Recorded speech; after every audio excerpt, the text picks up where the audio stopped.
हाँ तो बच्चों देखो, ये आपकी 10 ज्योग्राफी का चैप्टर 1 है, उसके वन लाइनर है 22। ऑलमोस्ट इंपॉर्टेंट टॉपिक इसमें कवर हो गए। जल्दी से शुरू करते हैं। चैप्टर का नाम है रिसोर्स एंड डेवलपमेंट। रिसोर्सेज क्या होते हैं जो हमारी नीड को फुलफिल करते हैं। दो टाइप के होते हैं, बायोटिक और अबायोटिक। बायोटिक वो होते हैं जिनकी लाइफ साइकिल जो होती है वो डेफिनेट होती है, ठीक है। अबायोटिक की लाइफ साइकिल डेफिनेट नहीं होती है। देन उसके बाद अगर हम बोले कि नेशनल फॉरेस्ट पॉलिसी 1952 के अकॉर्डिंग कितना फॉरेस्ट एरिया का परसेंटेज होना चाहिए, तो 33% होना चाहिए इंडिया में, ठीक है। मेथड्स कंट्रोल सोइल इरोजन वो कौन कौन से, एक तो काउंटर प्लॉगिंग है, एक आपका ट्री प्लांटेशन है, एक इसके अलावा टेरेस फार्मिंग भी होती है, और ओवर ग्रेजिंग से बचाना होता है हमको, ठीक है। फिर अगर हम बात करें यहां पर तो देखो, आपके पास एलुवियल सोइल है जो मोस्ट फर्टाइल सोइल है, दो टाइप की होती है, खादर और बांगर।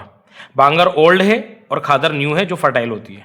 Karnataka, Kerala, Tamil Nadu, Madhya Pradesh, hilly areas of Odisha और असम के अंदर कौन सी सोइल पाई जाती है, आपकी लेटेराइट सोइल, जो कि सुटेबल होती है केशू के लिए। फिर देखो, फर्स्ट इंटरनेशनल अर्थ समिट कब हुआ आपका, रियो डी जेनेरियो ब्राजील के अंदर हुआ, वो हुआ 1992 में। हाई मॉइस्चर रिटेनिंग कैपेसिटी किसकी होती है, ब्लैक सोइल की होती है, जिसको रेगुलर सोइल भी बोलते हैं, और कॉटन के लिए बहुत सुटेबल होती है।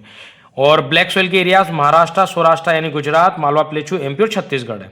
टोटल ज्योग्राफिकल एरिया कितना है, 32.8 लाख स्क्वायर किलोमीटर है आपके इंडिया का। देन अगर मैं बात करूं ग्लोबल सस्टेनेबल डेवलपमेंट का ऑब्जेक्टिव किसका था, तो एजेंडा 21 का था 1992 में। सस्टेनेबल डेवलपमेंट की बात भी हमने इसी में की है, जिसका मतलब होता है हमारी नीड फुलफिल हो, फ्यूचर जनरेशन की नीड के साथ कोई कॉम्प्रोमाइज नहीं हो, और साथ में एनवायरमेंट को कोई डैमेज नहीं होना चाहिए। The amount of land irrigated in an agriculture year, उसको बोलोगे आप नेट सोन एरिया। फिर अगर हमारे नेशनल रिसोर्सेज है तो वो क्या होंगे, जितनी भी हमारी पॉलिटिकल बाउंड्री है वो, और ओशियन जो हमारा कोस्टल रीजन से वो 12 नॉटिकल माइल तक जाना चाहिए, ये हम काम में ले सकते हैं, ये हमारा नेशनल रिसोर्स कहलाएगा। और अगर हमें नेशनल या इंटरनेशनल इंस्टीट्यूशन के लिए काम में लेना है तो 200 नॉटिकल माइल तक जा सकता है आपका कोस्टल एरिया, या फिर सॉरी कोस्टल से लेके ओशियन एरिया।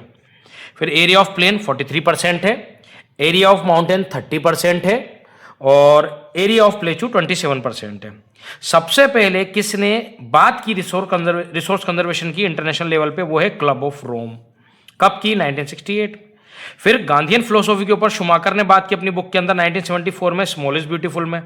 फिर ब्रेटरलैंड कमीशन रिपोर्ट आई सस्टेनेबल डेवलपमेंट के ऊपर 1987 में। एलुवियल सोइल में पोटाश, फॉस्फोरिक एसिड और लाइमस्टोन ज्यादा होता है, इसलिए अल्कलाइन नेचर की होती है। ब्लैक सोइल में कैल्शियम कार्बोनेट, मैग्नीशियम, पोटाश और लाइम होता है। रेड और येलो सोइल जो होती है वो रेड किस वजह से होती है, बिकॉज उसके अंदर आयरन के अमाउंट होते हैं। रनिंग वाटर अगर कट करता है सोइल को डीप चैनल की फॉर्म में, तो वो क्या कहलाएगा, आपका गलीज कहलाएगा।